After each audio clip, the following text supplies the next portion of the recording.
নমস্কাৰ, স্বাগতম জনাইছোঁ মোৰ ইউটিউব চেনেললৈ। আজি আমি আলোচনা কৰিম ফুলৰ উপকাৰিতাৰ বিষয়ে। ফুল আমাৰ সকলোৰে প্ৰিয়, কিন্তু ফুলে আমাক বিভিন্ন ধৰণৰ সহায় কৰিব পাৰে বিভিন্ন বেমাৰ আজাৰৰ পৰা, আৰু ফুলে আমাৰ সৌন্দৰ্য বৃদ্ধিৰ ক্ষেত্ৰতো যথেষ্ট সহায় কৰে। সেইসমূহ বিষয়ে আমি আজি ভিডিঅ'টিত আলোচনা কৰিম। ফুলৰ উপকাৰিতাৰ বিষয়ে আমি জানো আহক। নাৰ্জী ফুলৰ উপকাৰিতা। কাণ বিষালে নাৰ্জী ফুলৰ পাতৰ ৰস ৩ টোপাল কাণত দিলে বিষ পাতল হয়। চকুৰ পতা বা চকু বিষালে নাৰ্জী পাত বটি চকুৰ পতাৰ ওপৰত ভৰণ দিব লাগে। দাঁতত বিষ হ'লে নাৰ্জী ফুলৰ পাত পানীত উতলাই সেই পানীৰে মুখ কুলকুলিয়াব লাগে। পেচাব বন্ধ হ'লে বা পাতৰ ৰসত মিচিৰি মিলাই দিনত যদি ৩ বাৰ খায় তেতিয়াহ'লে পেচাব খোলোচা হয়। খৰ বা খজুৱতি হ'লে নাৰ্জী ফুলৰ ৰস সানিলে ইয়াৰ পৰা পৰিত্ৰাণ পোৱা যায়। ভৰি মুচকা খালে আৰু ফুলি উঠিলে নাৰ্জী ফুলৰ পাত ফুলা শিপা বাটি লেপ দিব লাগে। চম্পা ফুলৰ উপকাৰিতা। ফোঁহা ওলালে চম্পা ফুলৰ শিপাৰ ছাল বটি দৈৰ সৈতে মিলাই লগাব লাগে। গাঁঠিত বিষত বা চম্পা ফুলৰ তেলেৰে মালিচ কৰিলে বিষ নিৰ্মূল হয়। পেট বিষত চম্পা ফুলৰ পাতৰ ৰস মৌৰ সৈতে খালে বিষ ভাল হয়। ৪ চামুচকৈ ২ বাৰ খাব লাগে দিনে। শৌচ কঠিন হ'লে বা কচা হ'লে চম্পা ফুলৰ পাত থেতেলিয়াই পানীত উতলাই সেই পানী খালে শৌচ খোলোচা হয়। অপৰাজিতা ফুলৰ উপকাৰিতা। নীলা অপৰাজিতা শিপাৰ চূৰ্ণ শুঙিলে খুৰুচ কপালী ৰোগ আৰোগ্য হয়। পেচাবত তেজ ওলালে বগা অপৰাজিতা শিপা মিহিকৈ বটি ২ চামুচ আধা কাপ পানীত গুলি খাব লাগে। কটা চিঙা ঘাত পাত অপৰাজিতাৰ পাত মিহিকৈ বটি লেপ দিলে ঘা অতি সোনকালে শুকায়।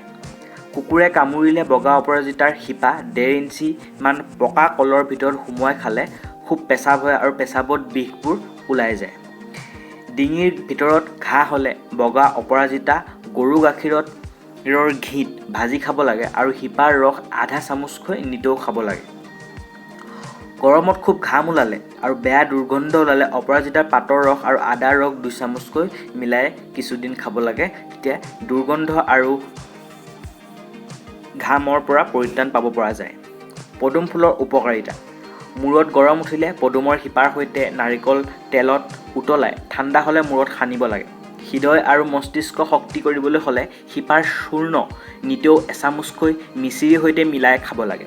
মুখৰ সৌন্দৰ্য বৃদ্ধি কৰিবলৈ সদায় ৰাতি শোৱাৰ আগত পদুমৰ পাহি মিহিকৈ পিহি মুখমণ্ডলৰ মলমৰ দৰে সানি থ'ব লাগে।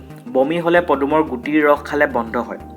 পদুমৰ পাতৰ চাহ খালে বহুত বেমাৰৰ পৰা হাত সাৰিব পাৰি, যেনে নিম্ন ৰক্তচাপ, গেছ, এচিডিটি, লিভাৰৰ সমস্যা ইত্যাদি, আৰু লিভাৰ শক্তিশালী সুৰক্ষিত কৰে পদুমৰ পাতৰ চাহ খালে। তগৰ ফুলৰ উপকাৰিতা। পুৰণি অথবা ঘাঁ, বিষ বা ফোঁহাত তগৰ ফুল বটি লেপি দিলে দাগসমূহ নোহোৱা হয়। ভয় ভাৱ হৈ থাকিলে বা মানসিক অশান্তিত থাকিলে তগৰ ফুলৰ চূৰ্ণ এচিকুট পুৱা গধূলি মৌৰ সৈতে খাব লাগে। মিৰ্গী ৰোগত তগৰ ফুলৰ পাত পিহি ঠাণ্ডা পানীৰে মিলাই এমাহ খাব লাগে। ৰোগৰ প্ৰাবল্য লাহে লাহে কমি আহে। হিষ্টেৰিয়াৰ ৰোগত তগৰ ফুলৰ পাত পিহি ঠাণ্ডা পানীৰে এমাহ খালে অথবা তগৰ ফুলৰ চূৰ্ণ মৌৰেও হয়তো খাব পাৰি, তেতিয়া এই হিষ্টেৰিয়া ৰোগৰ পৰা পৰিত্ৰাণ পাব পাৰে। গোলাপ ফুলৰ উপকাৰিতা। নাকেৰে তেজ ওলালে বা নখশিৰা যদি ৰোগত ভোগে তেতিয়া গোলাপৰ জল ২০টা কিচমিচত মিহলাই খালে তেজ পৰা বন্ধ হয়।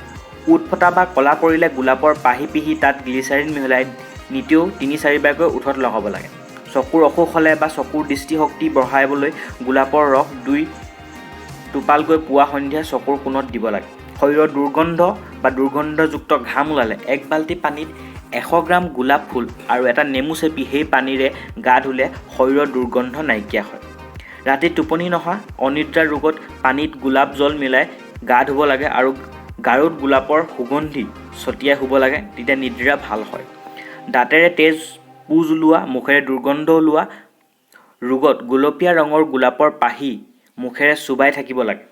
যকৃত লিভাৰৰ দোষত বিষ হ'লে বুকুৰ ওপৰত গোলাপ ফুল বটি ভৰণ দিব লাগে। শৌচ কঠিন হ'লে গোলাপ ফুলৰ ৰস খালে খোলোচা হয়। বমি হ'লে গোলাপৰ কলিৰ চৰ্বত বনাই খাব লাগে।